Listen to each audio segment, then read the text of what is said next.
Welcome to another Numismatic Notes with Benjamin. I am Benjamin, and tonight I'm going to share with you a deep dive into a banknote that I've only encountered once in my life, and it's why I own it now, from a nation that has spent a lot of time in the press as of late and has a lot of political scandal surrounding it, both here in the United States as well as in the nation of Haiti. It's kind of close to my heart because I've met some Haitians over here. I've heard some horrific stories about life in Haiti. And as a school teacher, I've heard some horrific stories about family compliance here in the United States. I may or may not share some of those stories with you in this video because some of them are shocking and somewhat anecdotal. But my brother-in-law also spent an entire month in Haiti back in the days when I was still in university, and he worked as an automobile mechanic at a orphanage there, and shout out to him for managing to stay there for an entire month. I don't know that I would have ever chosen to have done so. But without any further ado, let's get started on this Haitian 5 gourd without a date from the year 1984-1985 from the Republic of Haiti. This note is predominantly orange, but there's a little bit of green here that you can see. It measures 161 by 69 millimeters, and the PIC catalog calls it a 241. I got most of my information from Numista and Wikipedia, and I'm sure there are other resources available, but that's what I've got. As I mentioned, this note was released without a date, but was from 1984 and 1985. It was printed by Jean-Claude Duvaleir out of Munich at the time, and I'm not sure that I'm saying any of that right, so there we go. Forgive my German. It's as bad as my French. Here on the front of the note, we have Jean-Claude Duvaleir, President of Life, or President for Life, here, sometimes called Baby Doc. And to the right, we have a watermark of Duvaleir. Let's see if I can't get that watermark available for you to see. It's a pretty good watermark.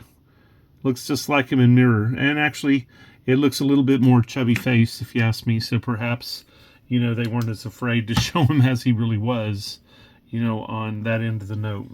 There is a security thread that can be seen running right through the note here if you hold it up to the light. It's a solid security mark.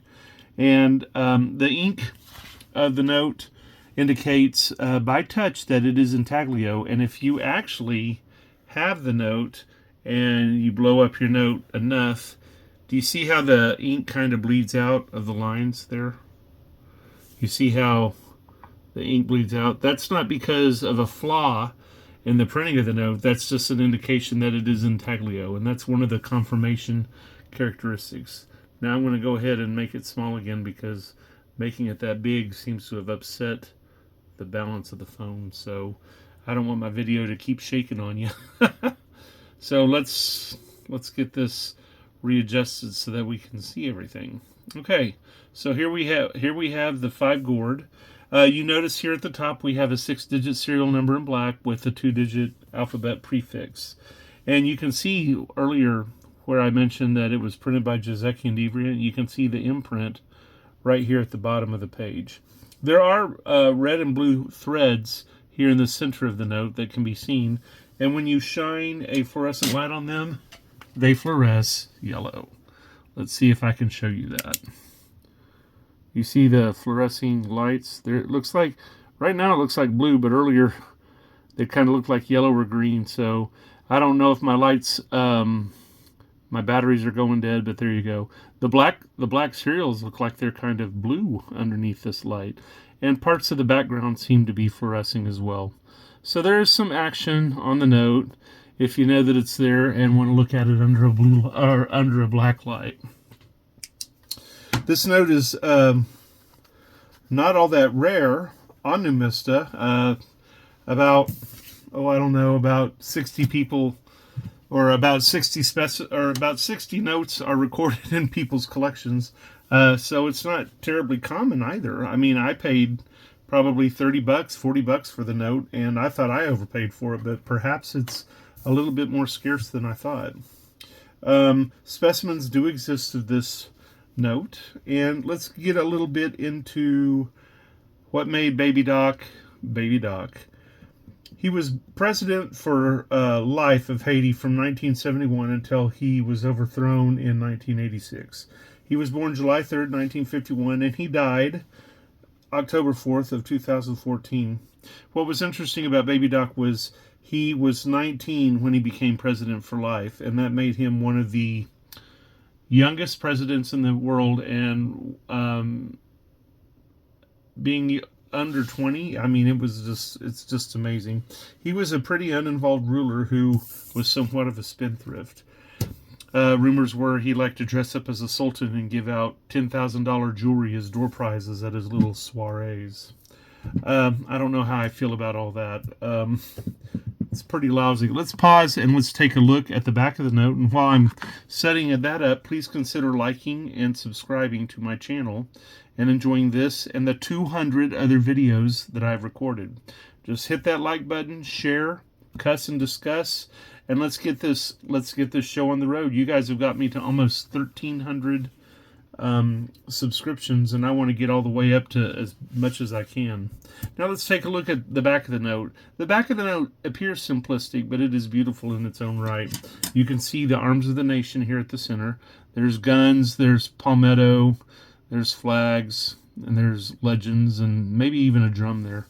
Always makes me think of that quarter from, I think it was Florida in the United States. It had palmettos on it. Never mind. That watermark we looked at earlier can be seen over here from this side of the note.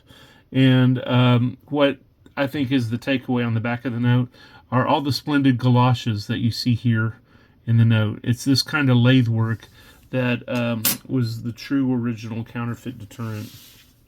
Now let's go back to the front of the note and some more history about Baby Doc. The U.S. did help him into exile in France by flying him there on a U.S. Air Force flight. Although he was somewhat safe, even though France chose not to give him, what's that term when you want amnesty? Not amnesty. They didn't provide asylum to him. And it, like the U.S., the French government just let it be, and he just resided in France for a good long time until he unexpectedly returned to Haiti with the intent, possibly, of standing for election as the president. And while stranger things have happened, in Haiti they decided they had enough, and they arrested him and charged him with embezzlement. At the time he became, he was not well thought of in his country for how he made his money. He and his family had a lot of fingers in a lot of pots. One of the grossest pots they had their hands in was how they made profit by selling cadavers of dead Haitians to medical schools all around the world. That's truly horrific.